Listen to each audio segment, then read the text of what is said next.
Hey everyone, welcome to Mythology Explained. In today's video, we'll be discussing an intriguing Old Testament passage that has been subject to various interpretations over time. Originally, it was understood in a more literal sense as referring to a Babylonian king.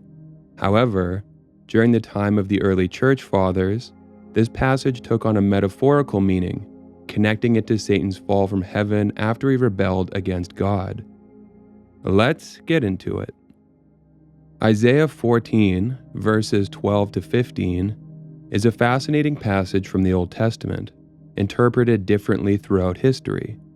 While the original meaning of the passage refers to the king of Babylon, it was eventually connected to the fall of Lucifer, or Satan, in Christian theology, this becoming the prevailing interpretation. Here's the passage. How you have fallen from heaven, morning star, son of the dawn. You have been cast down to the earth, you who once laid low the nations. You said in your heart, I will ascend to the heavens. I will raise my throne above the stars of God. I will sit enthroned on the mount of assembly, on the utmost heights of Mount Zaphon. I will ascend above the tops of the clouds. I will make myself like the Most High, but you are brought down to the realm of the dead. In this passage, the prophet Isaiah delivers a prophetic message on behalf of God.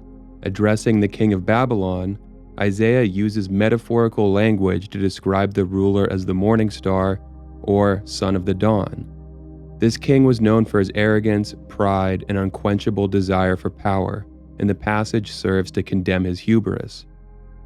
The king's grandiose ambitions to rise above other nations and become like the Most High, God, are detailed in verses 13 to 14. However, verse 15 prophesies his eventual downfall, stating that he will be brought down to the realm of the dead. This passage serves as a stark warning to those who would exalt themselves and pursue power at the expense of others. Isaiah 14, verses 12 to 15 is part of the oracle concerning Babylon, a series of prophetic messages found in the book of Isaiah, specifically chapters 13 to 14, that discuss the rise and fall of the Babylonian Empire.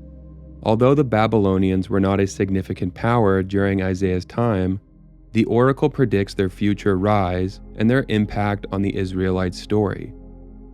When Isaiah was prophesying around the 8th century BC, the Israelites were under the control of the Assyrians. The kingdom of Israel, the northern kingdom, had already fallen to the Assyrians in 722 BC, and the kingdom of Judah, the southern kingdom, was under threat.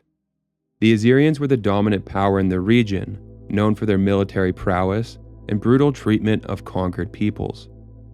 During Isaiah's time, the Babylonians were merely a city-state, not the major power they would later become. However, the prophetic nature of the book of Isaiah allows it to see beyond the immediate geopolitical situation and into the future. The oracle concerning Babylon envisions a time when the Babylonian Empire would rise to power, eventually overthrowing the Assyrians. This prediction came to pass when the Babylonians, under King Nebuchadnezzar II, emerged as a dominant power and conquered the Assyrian Empire in the late 7th century BC. After the fall of the Assyrian Empire, the Babylonians became the new dominant power in the region. Under King Nebuchadnezzar II's rule, the Babylonians extended their control over the kingdom of Judah. In 586 BC, following a series of rebellions by the people of Judah, Nebuchadnezzar laid siege to Jerusalem, ultimately capturing the city and destroying the first temple. This marked the beginning of the Babylonian Exile, a period during which the Israelites were forcibly removed from their homeland and taken to Babylon as captives. The exile had a profound impact on the Israelite community as it led to the loss of their homeland, their religious center, and their political independence. Despite these hardships, the Babylonian exile also spurred significant cultural and religious developments among the Israelites, as they adapted to their new circumstances and worked to preserve their identity and faith. While initially associated with the Babylonian king, Isaiah 14, verses 12 to 15 became associated with Satan, in a metaphorical sense due to various factors, including translation choices, interpretation, and the evolving understanding of Satan in Christian theology. This association emerged as a result of both historical developments and thematic similarities found within biblical texts. In the original Hebrew text, the phrase Helel ben Shahar in verse 12 can be translated as Shining One, Son of the Dawn, or Morning Star, Son of the Dawn. This phrase refers to a celestial object, possibly the planet Venus, which appears as a bright star in the morning sky just before sunrise. When the Bible was translated to Latin in the late 4th century, the translators of the Latin Vulgate rendered the phrase as Lucifer qui mane aureabaris. In Latin, Lucifer means light bringer or morning star.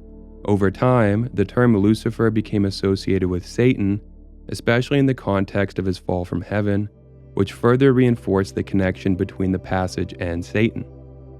The passage's vivid imagery of a once exalted figure falling from heaven due to pride and ambition has been seen as paralleling the story of Satan's fall.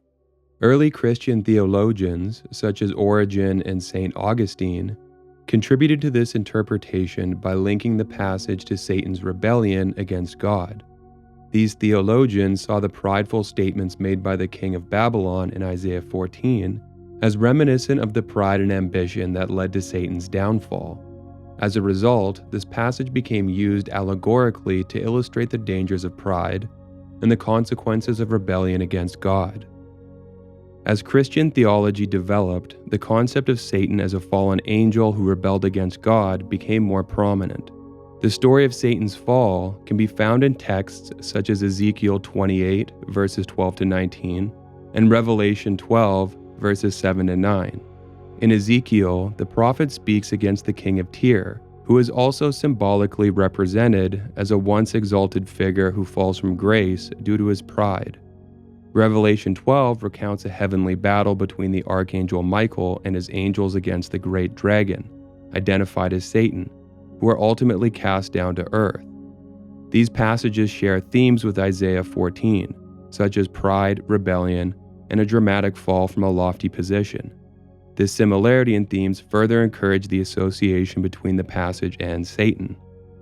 The main focus of Isaiah 14, verses 12 to 15, is to address the king of Babylon and serve as a warning against excessive pride and arrogance. However, the translation choices, interpretive traditions, and the evolution of Christian theology have led to the passage being associated with Satan in a metaphorical sense, symbolizing the danger of pride and the consequences of rebellion against God. As the understanding of Satan as a fallen angel developed within Christian thought, this passage from Isaiah became a powerful symbol for the dangers of overreaching ambition and the eventual downfall of those who challenge divine authority. And that's it for this video. If you enjoy the content, please like and subscribe. Thanks for watching.